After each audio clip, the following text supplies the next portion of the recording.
जो राशि पिछले वर्ष खर्च करनी थी उससे भी अब की बार राशि कम रखी है, जबकि कर्जा ज्यादा है तो राशि ज्यादा होनी चाहिए। आज प्रदेश को इस तरह से दिवालिये पे लाके, हाशिए पे लाके खड़ा कर दिया कि जो भी बच्चा आपके प्रदेश में पैदा होता है उस पे 1 लाख रुपया कर्ज है। अगर 1 लाख बच्चे के सर पे कर्ज होगा तो फिर प्रदेश कैसे तरक्की करेगा, कैसे आगे बढ़ेगा? कि सरकार को सबक मिले, इसके लिए आपके पास एक समय आया है। आपके यहाँ पे बाई इलेक्शन होगा। आपके यहाँ से जो एमएलए बने थे प्रदीप जी, वो सजायाफ्ता हो गए। सजायाफ्ता होने के बाद ये सीट जो है उनकी खाली हो गई। सुप्रीम कोर्ट में कानून बन गया था जिस किसी व्यक्ति को 3 वर्ष से ज्यादा सजा हो जाएगी वो ना तो मेंबर पार्लियामेंट रह सकेगा, ना ही वो एमएलए रह सकेगा, ना वो पंच और सरपंच रह सकता। अब कानूनी रूप से सीट खाली हुई है। इस पे सरकार आज तो चुनाव नहीं करा रही है। आज तो सरकार डरी हुई इस बात से कि अगर हम चुनाव में अगर कहीं जाएंगे लोगों के बीच में तो लोग हमें वोट देने की बजाय हमें बेइज्जत करने का काम करेंगे। आज के जो हालात है आपके सामने, आप रोज अखबारों में पढ़ते हो, टीवी में देखते हो।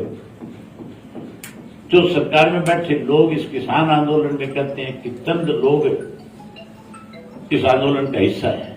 मुख्यमंत्री जो ये कहता था कि हरियाणा के किसानों का आंदोलन नहीं, इसमें हरियाणा का कोई व्यक्ति नहीं है, सब बाहर से आए हुए, उसी मुख्यमंत्री ने कैमला गांव के अंदर एक पंचायत करने की कोशिश करी।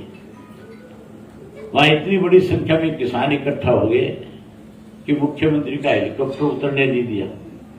जो हेलीपैड बनाया था उसके एक ईंट निकाल करके लोग ले गए थे। इसी तरह करनाल में इसी के जिला में पाडा गांव हो रहा है, असंध के पास। ये उस गांव में भी जाना चाहता था। वहां भी लोगों ने, जो हेलीपैड रात को बनाया गया था, सुबह 4 बजे उठ करके उसके एक ईंट निकाल के लिए वहां भी नहीं उतर पाया। इसकी सरकार के अनेक मंत्रियों ने अलग अलग शहरों के अंदर, कस्बों में, गांव में जाकर के पंचायतें करके कहीं लोगों को कानून समझाने की कोशिश करी थी। आज उनकी हालत ये है बेचारों की कि अगर वो अपने घर में भी जाते हैं तो रात के अंधेरे में जा सकते हैं, दिन में अगर वो जाएं तो उनको देख ले तो फिर उनके घर पहुंचने से पहले लोग इकट्ठे होकर तो उनका विरोध शुरू कर देते हैं। कुछ घरों की हालत तो मैंने ऐसी भी देखी है जिनके घर में नौकर किसानों को फोन करके बता देते हैं कि हमारे घर में आज फलाना एमएलए, फलाना मंत्री आए हुए हैं। तो केवल उनसे पीछा छुटाने के लिए कि रात को 12-1 बजे तक तंग ना करें, इसलिए फोन कर देते हैं और फिर उनका घर में विरोध होता है। आज आपके पास समय आया कि बाई इलेक्शन होगा। आप चाहते हो कि इस भाजपा को, जसपा को सबक मिले, तो फिर इस बाई इलेक्शन के अंदर जिस तरह से श्याम सिंह राणा जी बता रहे थे कि मुख्यमंत्री कह रहा था कि ये कानून नहीं हटेगा, नहीं हटेगा, नहीं हटेगा, तो आप भी फैसला कर लो कि वोट नहीं देंगे, नहीं देंगे, नहीं देंगे। कोई बीजेपी जेजेपी बढ़ाए तो 3 बार एक ये बात बोल दो। अगर उसके बाद भी विरोध के बावजूद भी कोई आपके इलाके में आना चाहे तो फिर लॉकडाउन में अपने घर में बैठे थे कि नहीं बैठे थे? फिर तो लॉकडाउन की तरह जब ये आपके मोहल्ले में आए तो फिर अपने अपने घर के अंदर अपने आप को बंद कर लो। इनके लिए कुर्सियां मत दो तो फिर अपने आप ये लोग यहां से चले जाएंगे। आप लोग तो सदा चौधरी देवीलाल जी के समर्थक रहे हो। आपने चौटाला साहब को ताकत दी है। हमने प्रदीप जी पे भरोसा करके यहाँ की जिम्मेवारी सौंपी थी, लेकिन प्रदीप जी ने भी, हमने तो उन पे भरोसा किया था और उन्होंने पार्टी को कमजोर करने के लिए कहीं ये मान करके कि पार्टी टूट गई, हो सकता है तेरा दाव ना लगे, दाव लगाने के लिए कांग्रेस में चला गया। जो लोग इस तरह के दाव लगाते हैं राजनीतिक, उन लोगों को भी सबक मिले, इसके लिए उस कांग्रेस पार्टी को भी साथ साथ सबक सिखाओ और नए सिरे से इंडियन नेशनल लोकदल पार्टी को यहाँ पे मजबूत करो, यहाँ से जिता करके भेजो ताकि आने वाले समय में आपकी सरकार बने। लोग कांग्रेस से दुखी होकर के बीजेपी की सरकार बनाई थी। अब लोग जो है बीजेपी से दुखी होकर के फिर से कांग्रेस को सत्ता नहीं सौंपना चाहते। अब लोगों ने फैसला कर लिया कि हम तो इंडियन नेशनल लोकदल पार्टी को सत्ता में लेकर के आएंगे और जैसे 2000 से 2005 तक हमें सुख सुविधाएं मिले, ये सारी चीजें आपके सामने है। हमारे समय में बिजली की कोई कमी नहीं थी, 24 घंटे बिजली मिलती थी, चाहे वो ट्यूबवेल की बिजली थी, चाहे फैक्ट्री की बिजली थी, चाहे वो डोमेस्टिक लाइट थी।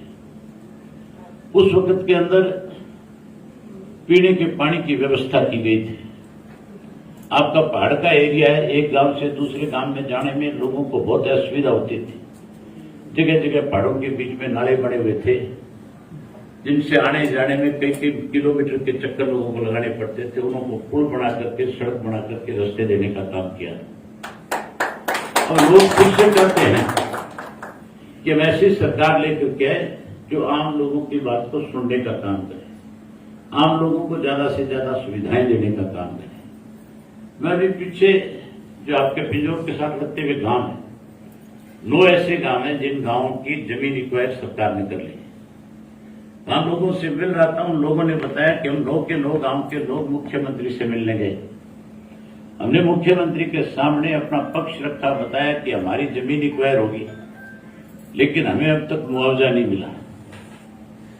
मुख्यमंत्री ने बजाय उन 9 गांव के लोगों की बात को सुनने के आगे से ये कह दिया कि आपका मामला कोर्ट पे है।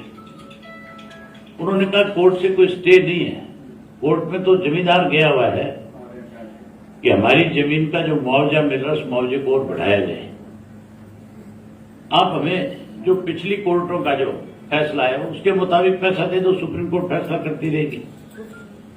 तो कहने लगा कि नहीं, मैं पैसा नहीं दे सकता जब तक कोर्ट से फैसला नहीं आएगा। उन लोगों ने मुख्यमंत्री से कहा कि हमारे 9 गांव के वोट है, इलेक्शन आ रहा है, हमने पीछे आपकी मदद करी थी, अब हमें सोचना पड़ेगा।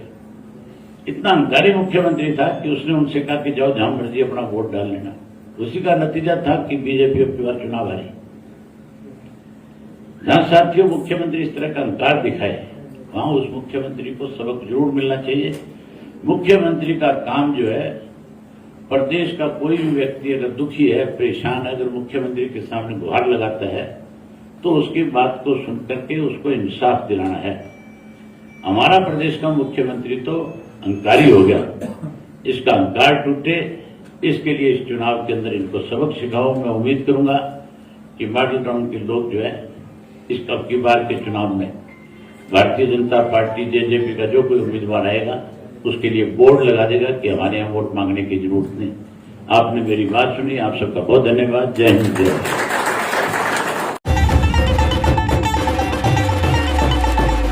समय का पहिया घुमा के अब एक नई शुरुआत करिए, इस देश की सुनहरी धरती में नई जान भरिए। खिलखिलाते खेतों में खुशियों की बरखा करिए, अपने खेतों की फसलों से देश खुशहाल करिए। बेलारूस ट्रैक्टर, हाँ बेलारूस ट्रैक्टर, तकनीक विदेशी है, इसे देश के रंग में रंगिए। बेलारूस ट्रैक्टर का सब मिलके स्वागत करिए। बेलारूस ट्रैक्टर, तकनीक विदेशी, दिल देसी।